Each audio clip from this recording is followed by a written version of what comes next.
de passer de l'architecture à un script et à réalisatrice. Raconte-nous un petit peu ce dédale.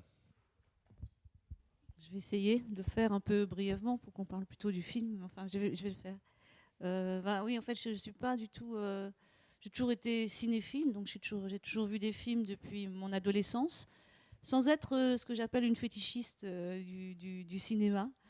Et puis, je me suis toujours sentie un peu coupée en deux, c'est-à-dire j'ai toujours été très engagée ou politisée. Donc, en fait, tous mes premiers choix quand j'étais jeune, ça a plutôt été d'être d'abord dans une école d'architecture à Nantes, où à l'époque, dans les années 70, effectivement, il y avait beaucoup de réflexions sur comment les gens vivent ensemble.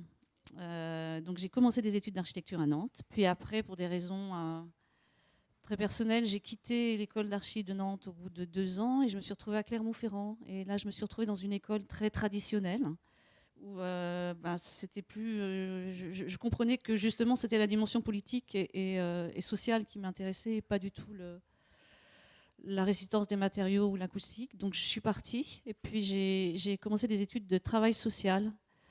Et donc j'ai fait une école d'assistante sociale et j'ai travaillé pendant 8 ans ensuite comme assistante sociale.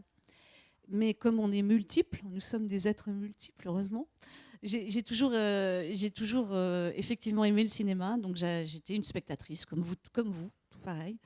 Et j'allais passionnément voir des films. Mais pas que, d'ailleurs, des films. J'allais aussi un peu tardivement, parce que de mon histoire familiale fait que la culture n'était pas du tout au centre de ma vie familiale. Je viens d'un milieu d'origine agricole. Enfin, c'était pas de la culture. C'était, à part le livre de poche dans la bibliothèque, ça n'existait pas vraiment.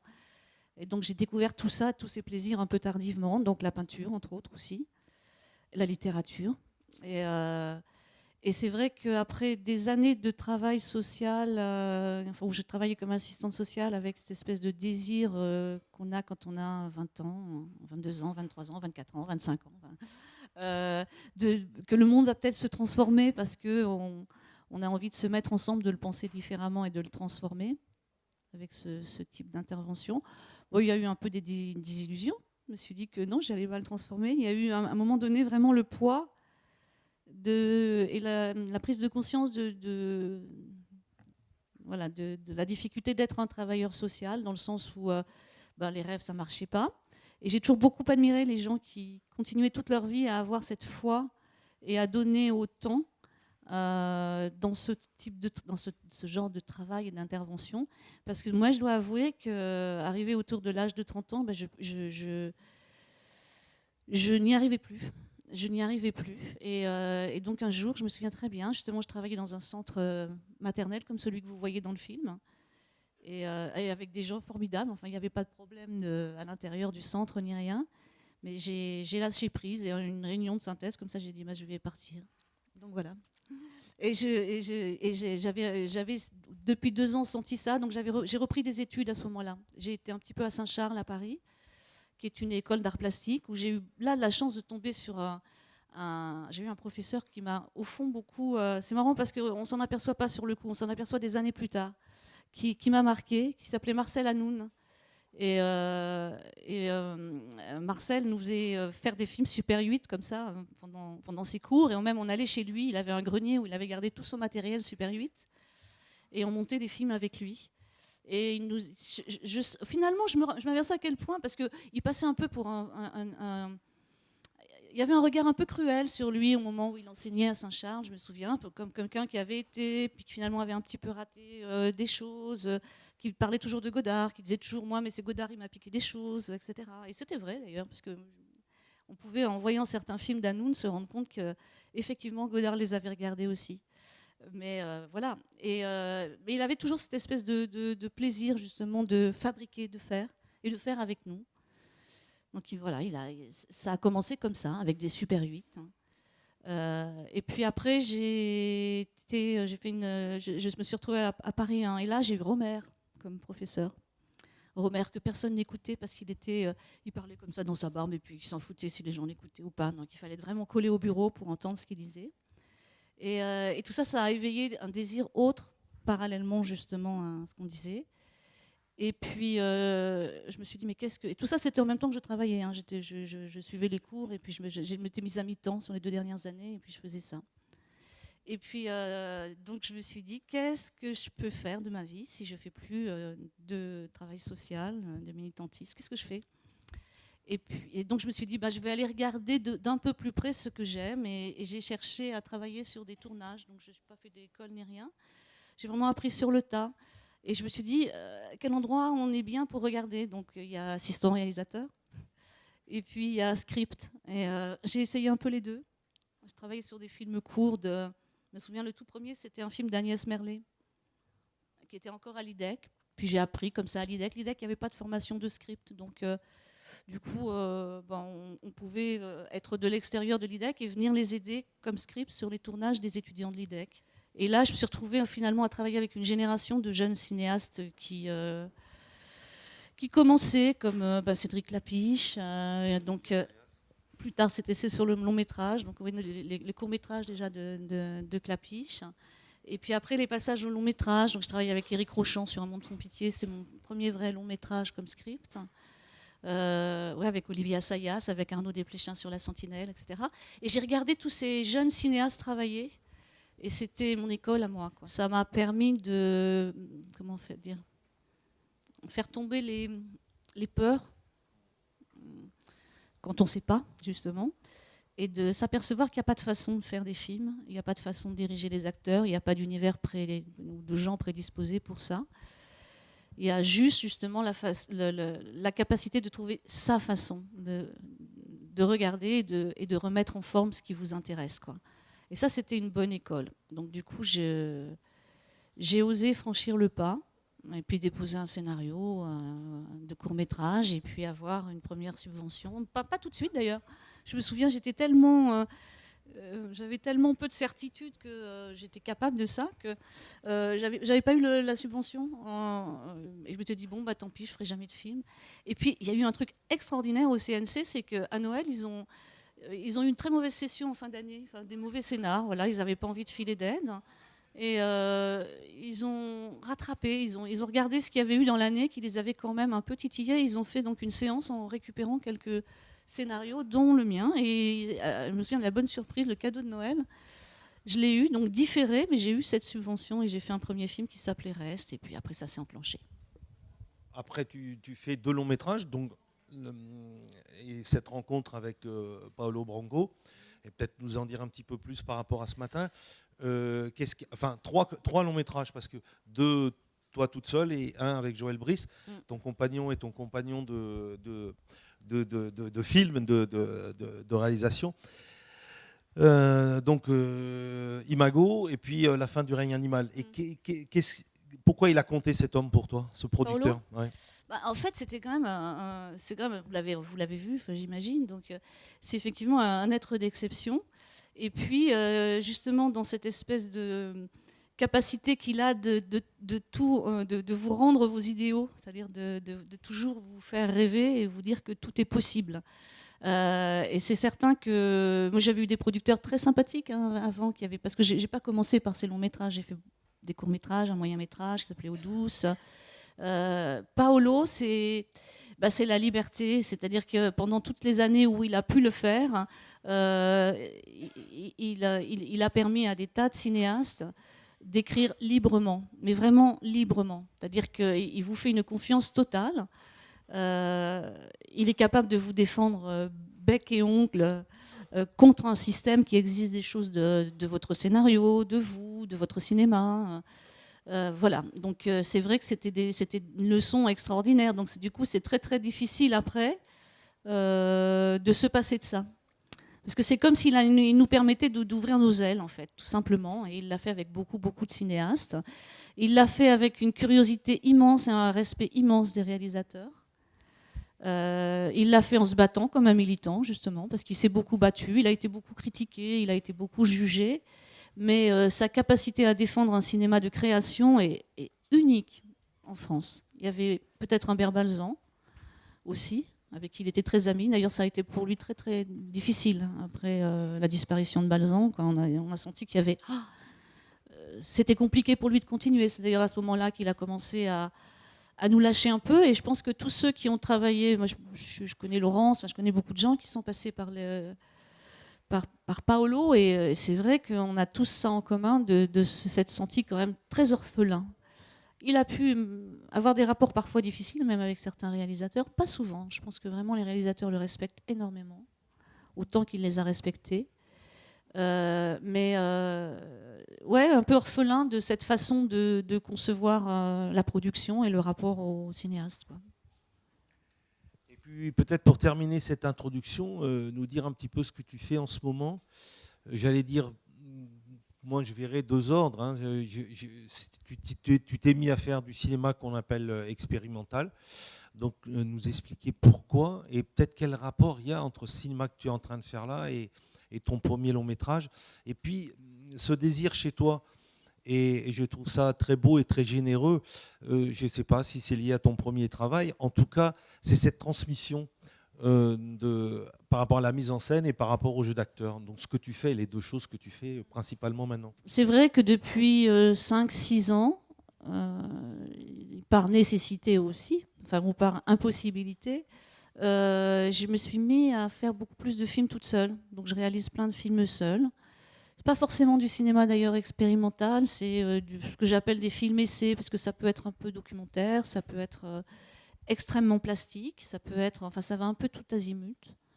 Mais comme je suis finalement, je me dis, des fois je me dis ça, je me dis ouais, je suis toujours en train de partir dans tous les sens. Donc voilà, et je pense que dans Lila Lili, quand on voit la construction de Lila Lili, de tous mes films d'ailleurs, de Eau douce, d'Imago, de tous mes films, de Petite Révélation qui est composé de fragments, il y a 23 fragments. Il y a quelque chose de sûrement, je dois être un peu éclatée dans ma tête et dans ma vie. Donc je vais dans des endroits comme ça un peu en zigzag. Et voilà, et je me suis mis donc à réaliser des films seuls, et ça a été un grand bonheur au fond. Donc après, je les monte complètement différemment, mais je ne suis pas la seule à faire ça. Enfin, je veux dire, il y a eu des grandes... des femmes d'ailleurs pas mal hein, quand même, hein, puisque Varda fait ça, Ackerman fait ça. Enfin, il y a plein de cinéastes qui à un moment donné, quand ils se trouvent un peu coincés parce qu'on ne leur donne plus les moyens de production de réaliser leurs films longs. J'ai eu plusieurs projets que j'ai portés à bout de bras pendant des années pour rien. Donc, comme j'ai une espèce de désir de faire, ça me manque tout simplement. Ben, je me suis inventé ma façon de faire. Donc voilà. Donc c'est des films qui sont vus, ça peut être vu dans des festivals comme à Pantin, où il y a une section justement de cinéma expérimental. Ça peut être vu dans des expositions avec des installations. C'est ce que je fais justement en collaborant aussi beaucoup avec Joël. C'est assez rigolo. Je viens avec un peintre qui fait des films parce qu'il a vécu avec moi, et moi je crois que j'arrive sur son territoire parce que j'ai vécu avec lui. Donc c'est compliqué la vie. Enfin, c'est des hasards, ce que vous saisissez des rencontres et de ce que vous croisez. Et ce travail de transmission dont je parle là. Ah oui, alors bon, non mais j'aime ça, c'est tout. Donc c'est vrai que c'est pas le centre de mon activité, mais j'adore. Donc j'ai intervenu à la Fémis pendant des années. Là maintenant, je fais des ateliers avec des comédiens et j'adore ça, quoi. Enfin, j'aime ça. Mais oui, mais ça fait partie du. Je ne peux pas en parler vraiment, si ce n'est que c'est vrai que c'est avec un grand plaisir que je le fais et que j'aime beaucoup défendre une position que j'ai, qui est vraiment on en parlait juste avant avec Marie.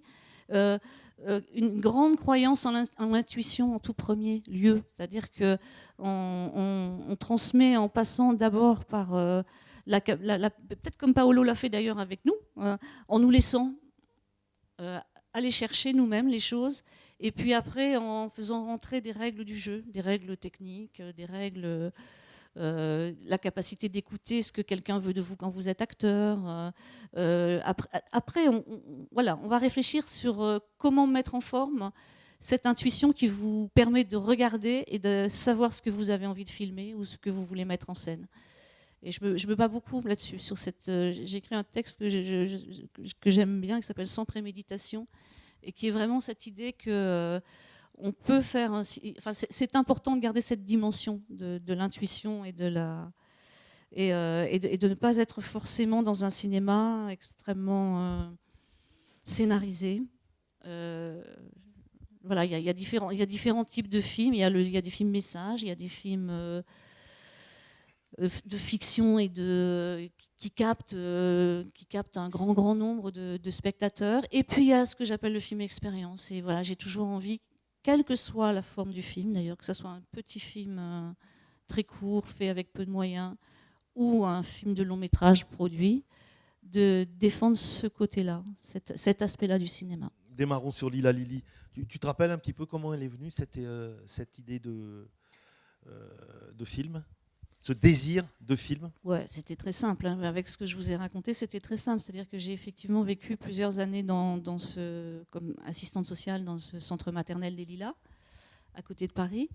Et j'avais un désir de film. Et j'avais un désir de film contre tout ce que je voyais au cinéma, je ne sais pas comment dire. Je ne suis pas contre ce cinéma-là. Hein. C'est mon désir qui allait contre ça.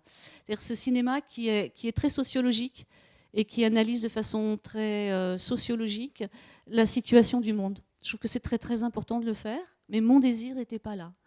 Mon désir était à l'envers de ça. C'est-à-dire que moi, j'avais passé 8-10 ans de ma vie à regarder en réunion de synthèse avec d'autres gens, des personnes dont on s'occupait à travers des grilles de lecture psychologiques, sociologiques, sociales, etc. Et toutes ces années-là, je m'interrogeais sur qu'est-ce qu'on laissait de côté quand on les regardait à travers ces grilles-là. Et j'avais l'impression qu'on laissait au fond ce qui me donnait envie d'être avec ces personnes-là. Donc j'ai eu envie de faire Lila Lili pour ça, c'est-à-dire de me dire, de ne jamais les regarder avec ce désir d'analyse sociale et sociologique, de me mettre à un endroit où j'allais mettre en scène tout ce qui me fascinait dans... j'étais pas aveugle sur la situation, je pense qu'elle est toujours là en arrière-plan, je voulais qu'elle soit là, je voulais qu'on la sente, et je crois qu'on la sent honnêtement. Mais je voulais surtout regarder les personnes, avec tout ce qu'elles avaient de force de vitale, vraiment une espèce de force vitale, moi qui à chaque fois m'interpellait. J'avais envie de montrer en même temps leurs failles, comment on peut être violent et poétique, comment on peut se taire et puis parler beaucoup, comment on peut, toutes les contradictions, tout ce qui n'est pas dans la psychologie des personnages sur le papier quand on écrit un scénario au fond. Voilà, c'est ça qui m'intéressait. Et donc, j'ai travaillé avec Jacques Bablon, il faut que j'en parle, parce qu'il est très très important, Jacques. Jacques, c'était un ami, c'est pas du tout un scénariste. C'est quelqu'un qui était prof aux Arts Déco à Paris, qui vient de la bande dessinée. Il a publié beaucoup de bandes dessinées sous le nom de Violef. Je ne sais pas s'il y a des amateurs de bande dessinée. Il est publié dans À Suivre ces années-là. Et voilà, on avait fait des petits films sur Super 8 ensemble, justement. On avait cette espèce de plaisir comme ça, hein, tous les deux. Hein. Et donc, on a commencé à travailler sur ce projet de Lila Lili. Et on se voyait, et moi, je racontais. Justement, et je racontais tout ce que j'avais envie de voir dans le film. Je racontais les personnes que j'avais rencontrées, dont j'avais envie de laisser une trace dans ce film. Donc les personnages sont nés des personnes quoi, dont je parlais. Et lui repartait avec tout ça. Et il écrivait et il revenait. Et là, on retravaillait ensemble et je réalimentais et il repartait. Et je dois dire que...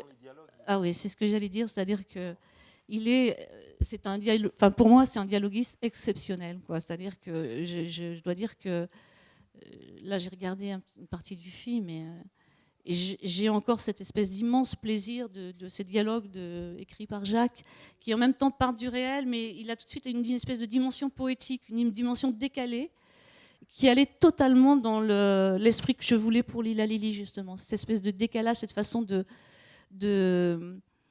parce que la tchatch, ça s'appelle la tchatch ici, mais c'est vrai que ces femmes, c'était quelque chose d'extraordinaire. La tchatch, ça ne s'arrêtait jamais avec un esprit, avec une capacité d'utiliser les mots. Donc bon, Jacques amène sa dimension poétique, mais il arrive à rendre ce que j'essayais ce que je voulais exprimer de cette force de vie qui passait aussi par cette tchatch, quoi. Voilà. Permettez-moi de revenir sur une chose dont vous avez parlé déjà il y a un moment. Voilà, vous avez dans ce très beau film un axe central qui est un très beau personnage. D'où vient un personnage comme ça? Comment le travaillez-vous? Est-ce qu'il y a enfin, est-ce le fruit de l'observation? Est-ce que c'est l'imaginaire seul? Est-ce qu'il y a des moments d'improvisation au tournage avec la comédienne? D'où vient cette richesse?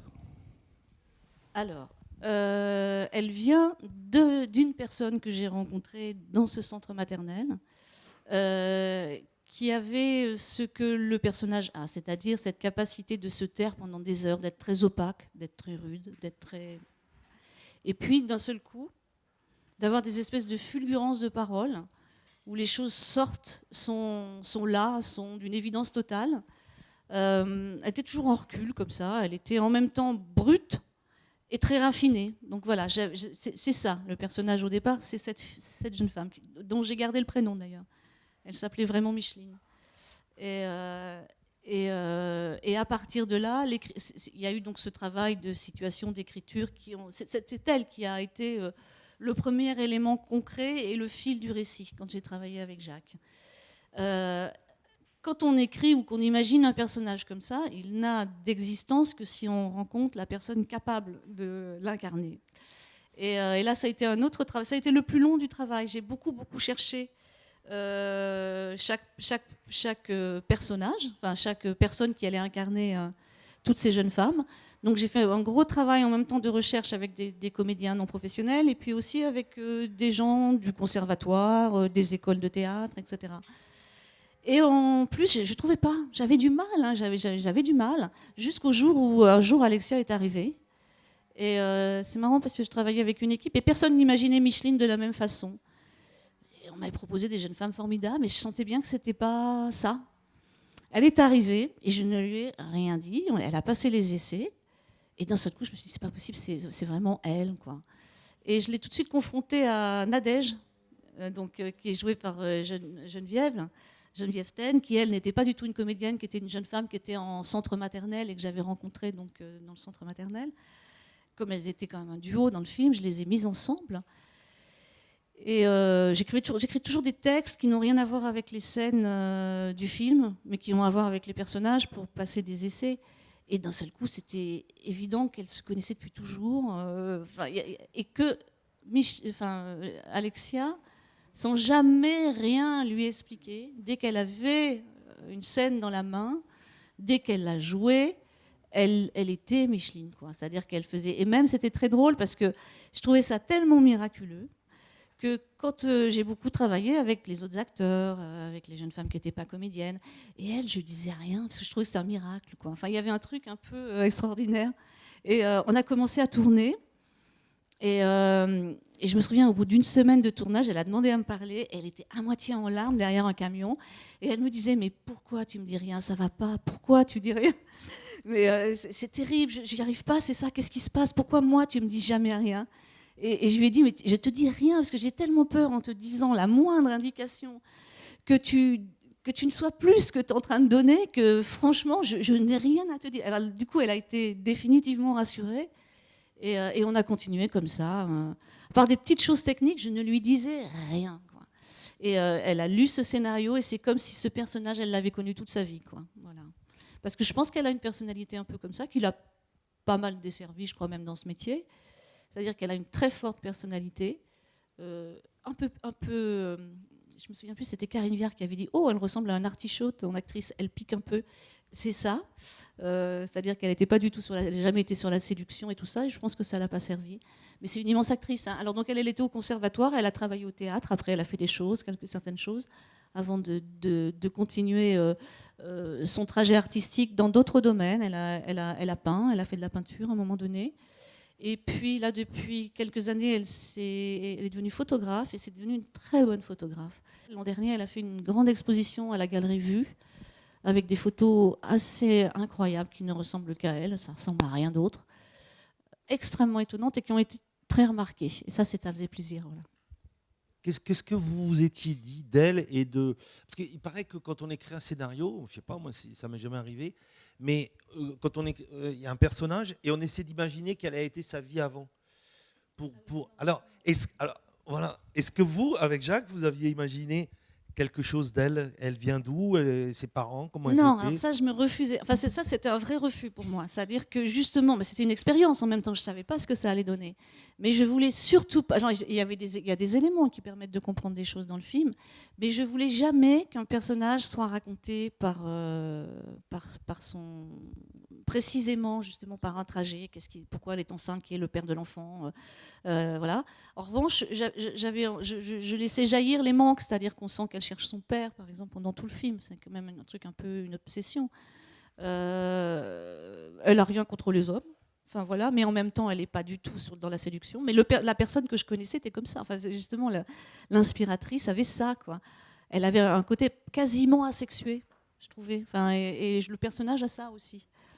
Et on voit bien, même dans la relation à un moment donné avec Antoine Chappé, ça peut pas, quoi. Enfin, il y a un truc qui peut pas. Oui, voilà. Et même pour les autres personnages, je voulais pas raconter. Je voulais, justement, c'est ce que je vous disais par rapport aux grilles de lecture. Je ne voulais pas. J'avais juste envie de donner de façon brute, d'essayer de remettre en scène les impressions que j'avais quand je les regardais. C'était ces femmes-là, comme ça, en dehors de ces grilles-là, que j'avais envie de mettre en scène et de vous montrer. Après, en fictionnant, après, bien sûr, on est dans le cinéma, il y a une partie... mais, au fond, c'était une façon de montrer le... Parce que je suis assez réaliste, finalement. Moi, j'aime bien aller chercher les choses décalées, mais dans le réel. Donc, du coup, je pars du réel, mais en même temps, je montre ce qui est étonnant dans le réel, plutôt que de vouloir rester collé à la façon dont on décrypte la réalité. Enfin, en tout cas, c'est ça qui m'amuse. Voilà. Je ne sais pas si j'y arrive, mais c'est ce qui m'amuse. Ah bon. Alors, si on continue un petit peu sur ton cinéma, qui est peut-être un petit peu, et je sais qu'au sortir du film, à la sortie du film, les gens ont aimé et en même temps ils étaient déconcertés, certaines personnes, parce que c'est vrai, il n'y a pas un début, un milieu, une fin, comme dans un film traditionnel. Et c'est un peu quelque chose qu'on retrouve dans votre cinéma, Joël, et à toi. C'est intéressant. Justement, mais non, parce qu'ils n'ont pas vu les films de Joël. Non, mais justement, ce que je voulais... Mais, alors, en tout cas, où justement, c'est par... Ce film est presque une... Enfin, je pourrais le comparer plus à une chronique. C'est pas une histoire qui se suit avec des moments où il va y avoir de la tension, il va y avoir un problème, il va falloir le résoudre et tout ça.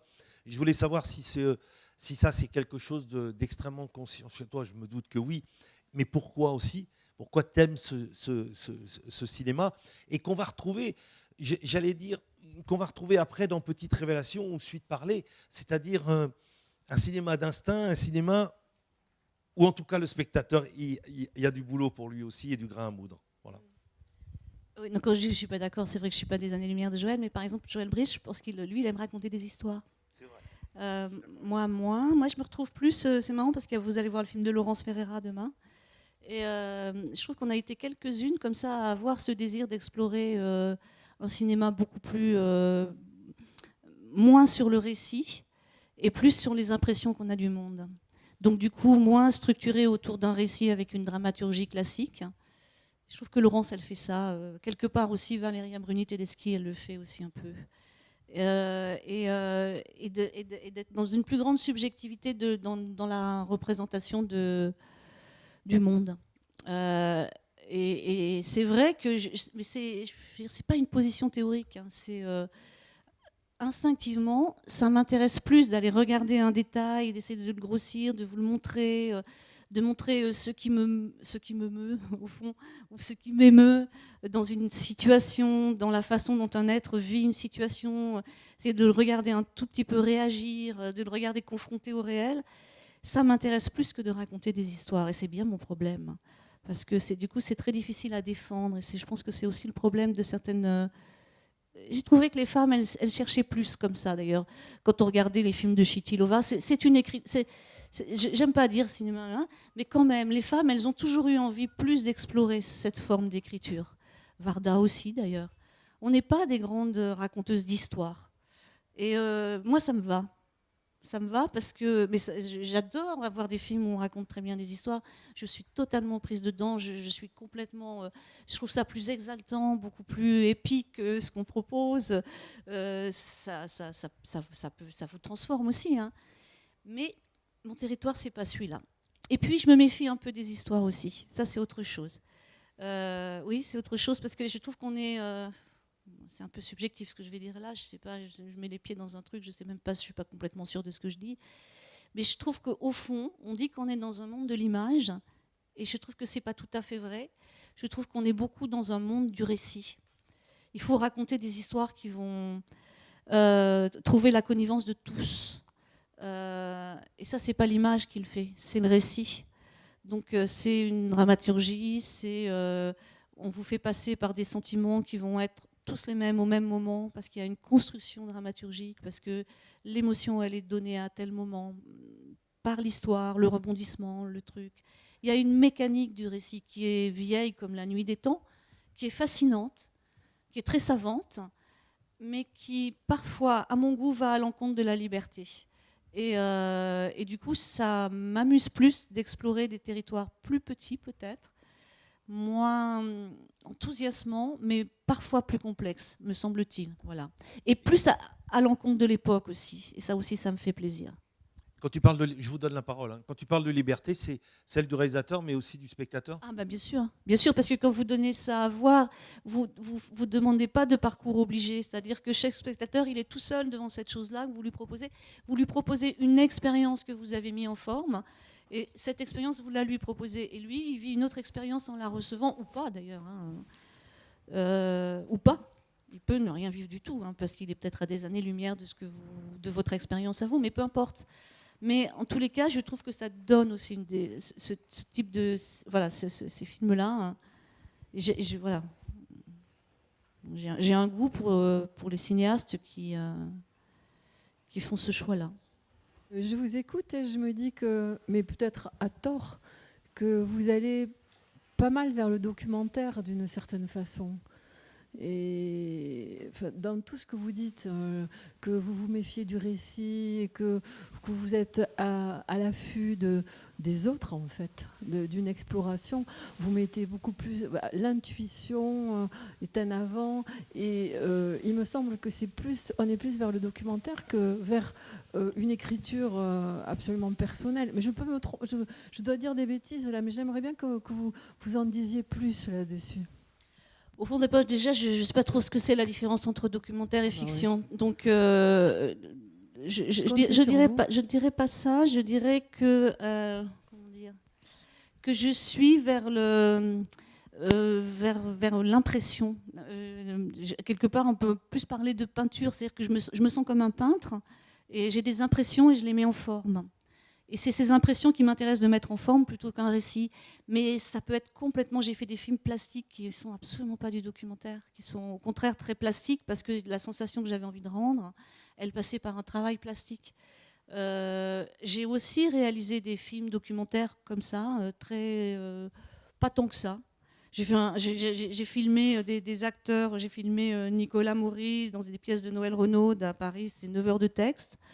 Et là, j'ai fait un vrai film documentaire expérimental, ça ressemble à rien. Je ne sais même pas si c'est regardable. Mais ça m'intéressait de me dire, voilà, quand on est un spectateur et qu'on regarde un spectacle, comment ces impressions-là peuvent être mises en forme. Non, je ne me sens pas... Enfin, d'ailleurs, souvent, parce que on parlait de naturalisme ce matin très très vite avec Sébastien, il y a quelque chose qui est un peu compliqué pour moi entre réalisme, naturalisme, je ne sais pas trop comment le définir. Ce qui est sûr, c'est que quand je fais Lila Lili, je suis pas dans un... Justement, je cherche pas à décrire le monde tel qu'on va le voir pour le comprendre ou pour l'analyser. J'aime beaucoup les gens qui font ça. Je donnais tout à l'heure l'exemple de Philippe Faucon qui fait ça, c'est vrai, c'est quelqu'un qui fait ça extrêmement bien. C'est pas ça que j'ai envie de faire, donc. Hein.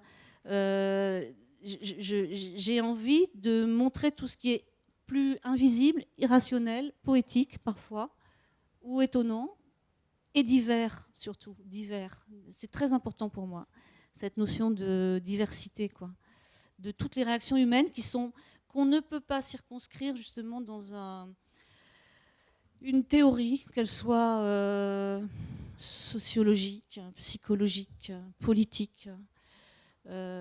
Voilà, c'est ça qui m'intéresse. C'est l'étincelle d'humanité de Vassili Grossman dans Vie et Destin, quoi. C'est là et on ne sait pas pourquoi c'est là chez quelqu'un ou pourquoi c'est pas là chez le voisin. Il a la même histoire, c'est pas là, c'est là.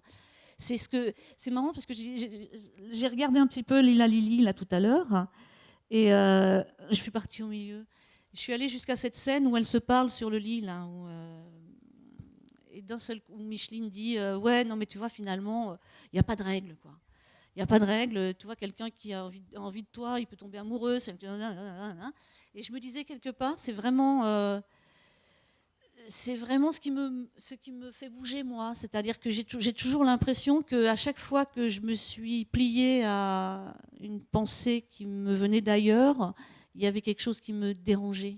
Et pour le cinéma, c'est pareil. C'est-à-dire qu'il y a des règles du jeu au cinéma et ce n'est pas les miennes. Enfin, voilà, donc... Mais je me suis rendu, beaucoup de gens m'ont dit mais pourquoi tu fais pas du documentaire, tu es faite pour ça, etc. Hein et j'en sais rien. Donc des fois c'est très fictionnel ce que je fais, des fois c'est très plastique, des fois ça peut être documentaire, mais je pense pas que je sois forcément faite pour le documentaire. Ouais. Oui, je suis sorti un peu de ce film avec un malaise, si vous voulez, un malaise pour plusieurs raisons. C'est-à-dire qu'en gros, on attend toujours un peu effectivement une histoire ou quelque chose qui va avoir un début, un milieu et une fin. Et là, on était toujours un peu sur sa fin, à la fois d'entendre, parce que je pense que c'est volontaire, ce brouhaha un peu systématique. Alors j'ai aussi des problèmes peut-être auditifs, mais on n'arrive pas très bien toujours à comprendre les discussions, les interventions, un certain nombre de choses comme ça. Et finalement, je me disais, bon, ben, c'est ce malaise que vous traduisez là en disant je me suis baigné dans le social et j'en suis sorti parce que j'étais mal à l'aise dans le rôle d'assistante sociale ou dans le rôle d'agent d'une société avec un regard politique un peu particulier.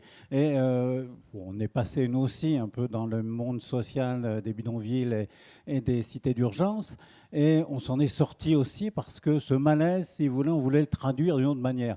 Vous l'avez traduit, vous, de cette manière-là, et vous transmettez d'une certaine manière ce malaise et cette réflexion, sans donner des orientations bien particulières, ce qu'on regrette un peu parce qu'on souhaiterait peut-être trouver des solutions à cette situation sociale. Qu'est-ce que je serais forte si je les connaissais, les Et solutions. oui, mais nous aussi, c'est un peu notre...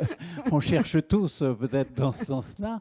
Mais effectivement, peut-être qu'une partie du message finalement que je reçois, c'est celui de dire il faut chercher peut-être ses propres solutions dans un monde social et politique qui est bien désorientant et dans lequel on n'entend pas toujours très bien ni les questions ni certaines réponses et on ne voit pas toujours très bien le début, le milieu et la fin. Est-ce que vous sentez qu'il y a un échange avec les spectateurs sur ce thème-là, à la fois social et politique?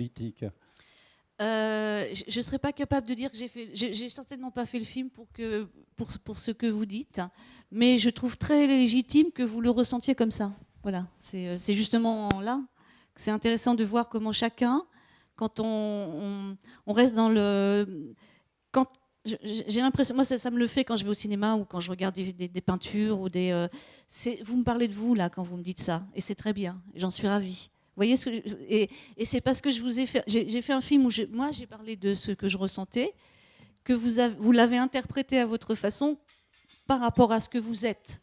Et je trouve ça formidable. C'est-à-dire que je trouve formidable le brouhaha, c'est pas fait exprès. Hein. Je sais pas, il y avait peut-être un problème de son, je sais pas.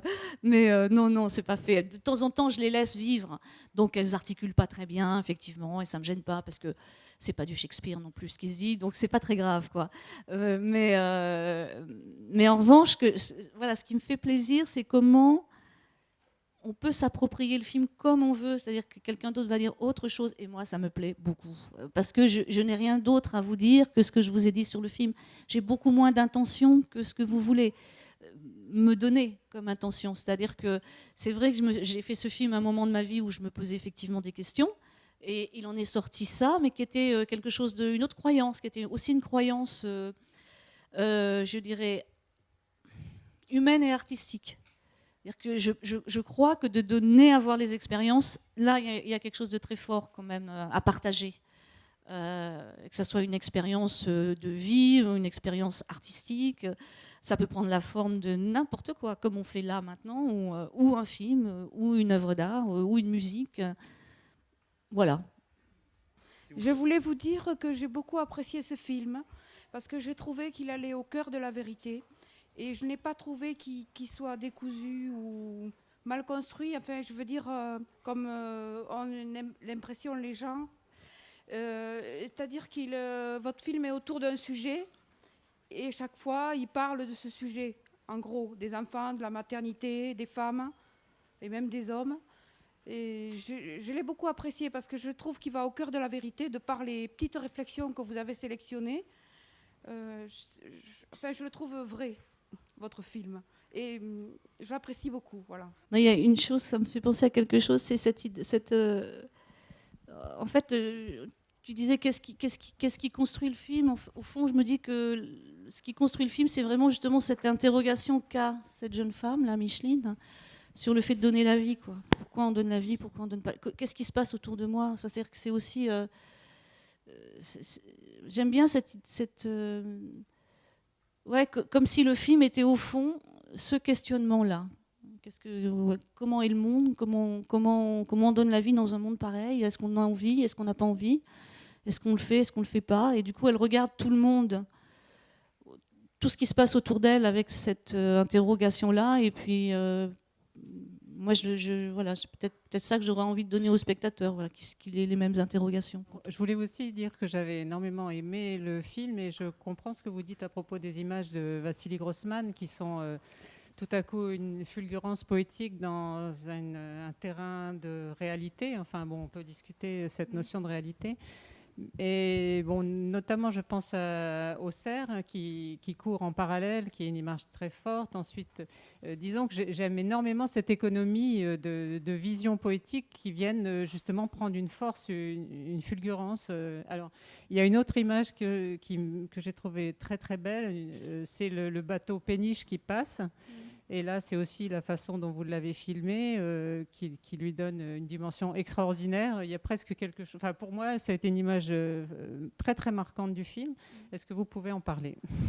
En fait, vous avez bien vu, c'est-à-dire qu'il y a des moments dans le film où moi je trouve que il y a une phrase de Pessoa que j'adore qui dit j'ai la taille de ce que je vois. Et parfois, quand on regarde la réalité, elle est plus étonnante, détonnante, poétique, où elle nous amène en tous les cas à pouvoir même être dans une certaine, comment dire, des réalismes, enfin, même des hallucinations presque, je dirais, nous viennent de ce réel-là. Et j'avais envie qu'il y ait ça dans le film. Et il y a ça effectivement avec cette espèce de truc hyper impressionnant qui est cette musique et ce bateau qui passe, extrêmement mystérieux, où en fait ça peut être très réaliste, hein, ça peut être quelqu'un qui met une musique à fond à l'intérieur d'un bateau en le conduisant, et d'un seul coup, ça, justement parce qu'il y a une espèce d'expression artistique qui est cette musique, et puis ce bateau qui passe, ça devient sidérant et ça devient angoissant aussi. Enfin, il y a quelque chose. Enfin, il y a tous les sentiments qui peuvent être distillés par une œuvre d'art, justement. Enfin, pour moi, quoi, en tout cas. Oui. D'ailleurs, on m'a beaucoup parlé du bateau. Il y avait une interprétation, je ne sais plus, c'était d'un critique qui disait. Et je me souviens que je n'avais pas du tout pensé à ça, mais maintenant je le vois comme ça. C'est ça qui est extraordinaire, c'est que vous-même vous êtes pris dans des hasards qui sont très très forts. Le bateau passe et il y a un drapeau européen et un drapeau français. Et c'était le moment où l'Europe se construisait. Et je crois que c'est Émile Breton, je ne suis pas sûre, mais en tout cas, il y a quelqu'un qui m'a dit, mais c'est incroyable cette métaphore comme ça de ce bateau qui passe, qui est majestueux et qui laisse les gens sur le bord du chemin, enfin sur la rive. Et le bateau est vide, il passe, et eux sont sur la rive. Mais ça peut être une métaphore de la vie, mais aussi, justement, il reste dans la réalité. Donc, ça donne une grande force, parce que ça peut aussi paraître comme un artifice. Enfin, ça se démultiplie, en fait. Et le cerf, c'est aussi elle le voit quand elle est dans le bus, elle croit le revoir dans une espèce de vision quasi mystique, au moment où elle est dans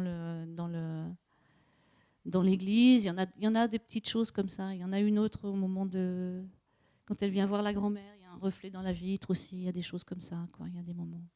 J'aime parce que je trouve que justement, c'est ce que je vous dis, quand on ne peut pas réduire à une seule écriture la réalité. La réalité, elle est tellement multiple que d'essayer de saisir toutes ces petites facettes, c'est très... de les mettre en forme, c'est très excitant. Enfin, moi, en tous les cas, ça me stimule. Peut-être une dernière question. Il y avait longtemps que je n'avais pas revu le film. Le fait de le revoir et tout ça, qu'est-ce qui t'est revenu? Peut-être pas nécessairement certains cadrages ou certains montages et tout ça, mais je sais pas, des choses qui se sont revenues du tournage, de ce qui s'était passé entre les gens. Parce que quand même, il faut voir aussi que dans ce film, il y a des professionnels et beaucoup d'amateurs. Qu'est-ce qui t'est revenu un instant un petit peu? Est-ce qu'il y a des choses qui te sont revenues Oui, ce matin? mais il m'est revenu qu'il ne fallait pas que je perde d'ailleurs cette leçon, parce que dans L'île à Lily, il y a vraiment eu quelque chose de particulier. C'est que ce qui se passait devant la caméra était 10 fois plus important que ce qui se passait derrière. Et qu'on était toute une équipe à être tout le temps, comme il y avait beaucoup de non-professionnels, en fait, on sentait bien que pour saisir ce qu'elles avaient à nous offrir, il fallait beaucoup s'effacer. Et voilà, je me suis souvenue de ça. Bon, merci à vous, merci de votre participation. Sébastien, je te le demande officiellement, est-ce que Marie peut revenir un jour avec ses films expérimentaux? Voilà.